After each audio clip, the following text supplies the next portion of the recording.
আসসালামু আলাইকুম রহমতুল্লাহি বারাকাতু। প্রিয় ভিউয়ার্স, আমি আপনাদের দেখাতে চেষ্টা করতেছি নারায়ণপুর ইউনিয়নের 1 নং ওয়ার্ড পূর্ব বালাহাটের নদীর বর্তমান পরিস্থিতি। বর্তমান পরিস্থিতি একেবারে ঘোলাটে এবং অত্যন্ত খারাপ একটা পরিবেশ তৈরি করেছে। খরস্রোতার কারণে আজকে নদীর ভাঙনের অবস্থা অত্যন্ত খারাপ। তবে আপনাদের অবগতির জন্য জানাচ্ছি, আমি বিগত ইউনিয়ন পর্যায়ের যে ইলেকশন হয়েছে, স্থানীয় যে ইলেকশনগুলো হয়েছে, নিম্নকক্ষের যে ইলেকশনগুলো হয়েছে, ঠিক সেই মুহূর্তে আমাদের ইউনিয়নের বর্তমান যিনি ইউনিয়ন প্রধান, তিনি প্রত্যেকটা ভাষায় একটা কথাই তিনি ব্যবহার করেছেন যে আমি যদি নির্বাচিত হই তাহলে পূর্ব বালাহাটের যে নদী ভাঙার যে অবস্থা, যে পরিস্থিতি, আমি এটার মধ্যে আগে বেড়িবাঁধ দেব।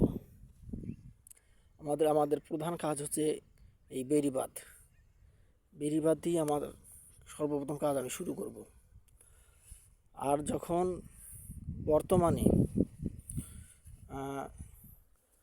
যখন সেই নির্বাচিত সময় পার হয়ে গেল, তিনি যখন নির্বাচিত হলেন, এরপরে থেকে তিনি কখনোই এই বর্তমানে নদীর ভাঙার যে অবস্থাটা, এটি কখনোই পরিদর্শন করেননি এবং এটির মোকাবেলায় কী করা যায় সে ব্যবস্থা গ্রহণ করেননি।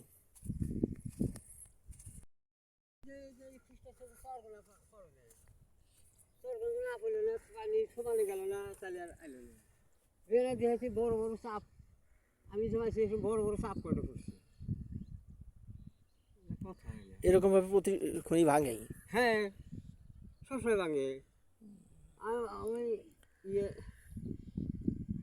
আবুল আমা করলো যে আমি এখানে আসছি যে 8-9টা চাপ করি। আমি আস্তে আস্তে যে আমাদের যে ইউনিয়নের যে চেয়ারম্যান আছে, ইনি কি কইছিল? এগুলা কিছু করবো না। নির্বাচন আগে কইছিল না? হ্যাঁ, ওগুলা তো করবো। নদী বেড়িবাঁধ দেব, এটা করবো সেটা করবো। এখন কতটুকু কইছে? ওই তো ওগুলা বেহাই কয় এখন নামের। কিন্তু এরকম চেয়ারম্যান সামনে চান না। এর মধ্যে আমি যা দেখি হাসিম মুন্সি যেটা কয় সেটা করে। আচ্ছা, করে না না কই এরকম চেয়ারম্যান আর চান না? না, এগুলা এর সাথে যদি মজুর থাকলো না তাও কিছু হইল না। তাতে আপনার ধারণা মতে যে নদীর অবস্থা, এই নদীর বেড়িবাঁধ দিতে তাদের কতগুলো টাকা খরচ হতে পারে বা কিরকম পরিমাণ বেড়িবাঁধ দেওয়া লাগতে পারে? বেড়িবাঁধ তো বেশি না, যে ওই যে কুড়িগ্রাম সে বছর দেখছি না, কুড়িগ্রাম যে দেখছি ওরা ওই পর্যন্ত একটা করে বেশি না, এখান থেকে সর্বোচ্চ 10 হাত। হ্যাঁ, একটা করে ভিট বাঁধেছে।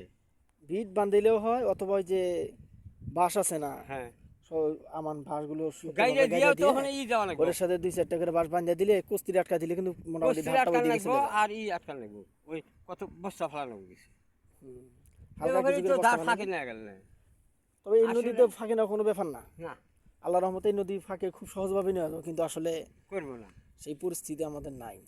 না, চেয়ারম্যান না, তো ওই চেয়ারম্যান হইলো যে কয় তারিখ দান খায় না, কারণ পয়সা খালি গোটাইতেছে। এই যে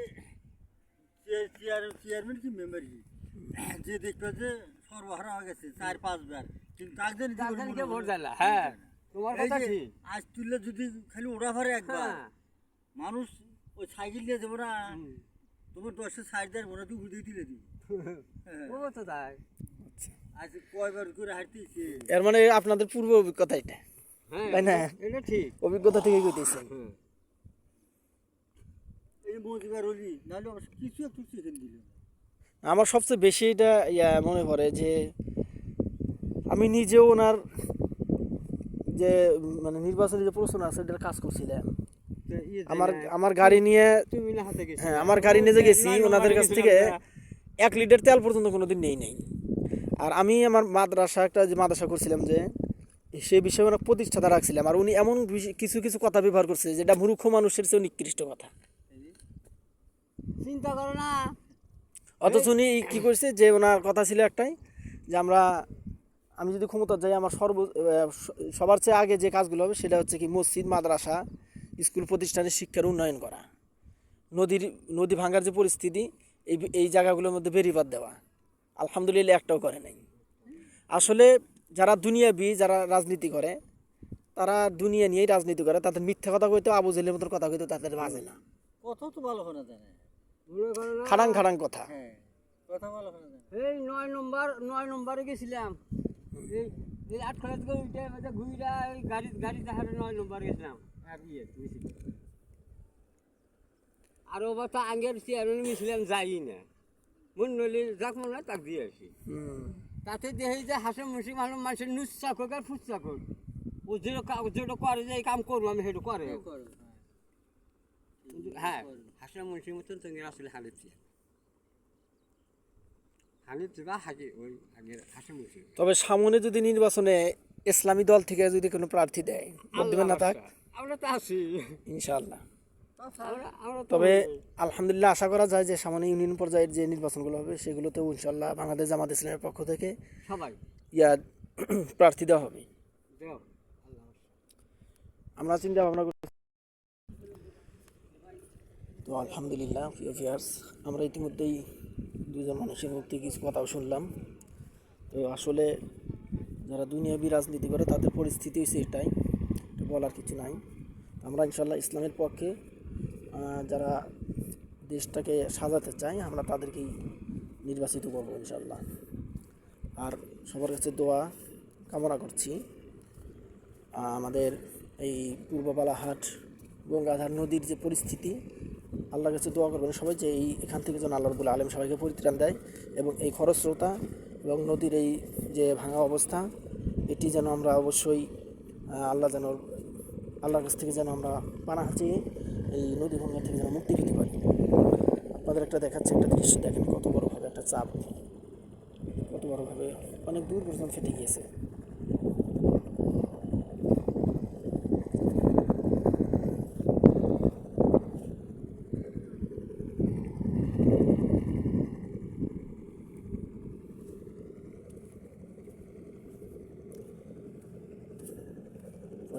দেখানোর চেষ্টা করতেছি, দেখেন এখান থেকে যতদূর দেখা যাচ্ছে সামনে, এই যে সামনে যে গাছগুলো দেখতে পাচ্ছেন তার অনেকটুকু পশ্চিম পর্যন্তও এরকম খরস্রোতা এবং নদী ভাঙার পরিস্থিতি হয়ে দাঁড়িয়ে আছে।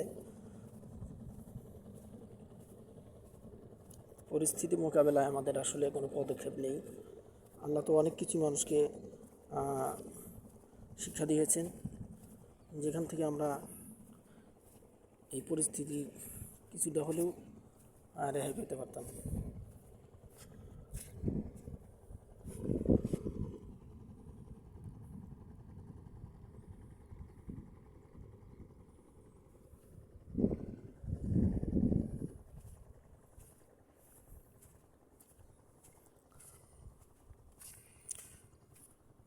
জামাই খুব বাচ্চা না? আপনাদের বাড়ি ওইখানে ভাঙে নাকি? এখান দিয়ে শুধু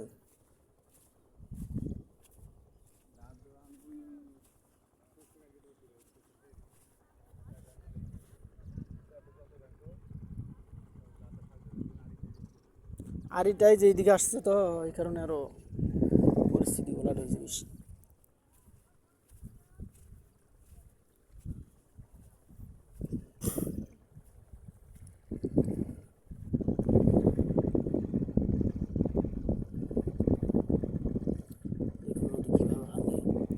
তো এরকমভাবে দূর থেকে কাঁচা ঘেঁষে যখন পাক পড়ে, যখন পানি থেকে যেরকম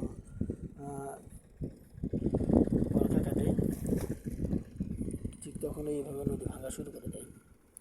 এই যে দেখেন এরকম ধার দেখা যাচ্ছে, এভাবে মাটির নিচ থেকে যখন খুঁড়ে যায়, যখন মাটির নিচের দিক থেকে নিচের মাটিগুলো আলাদা হয়ে যায় তখনই এরকম বড় বড় থেকে চাপ পড়া শুরু করে দেয়।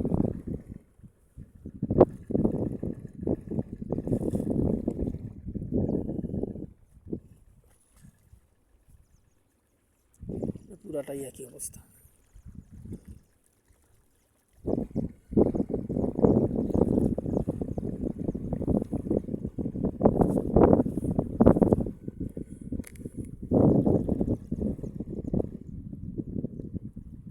এখানে যে এটাকে বলা হয় নদীর খরস্রোতা।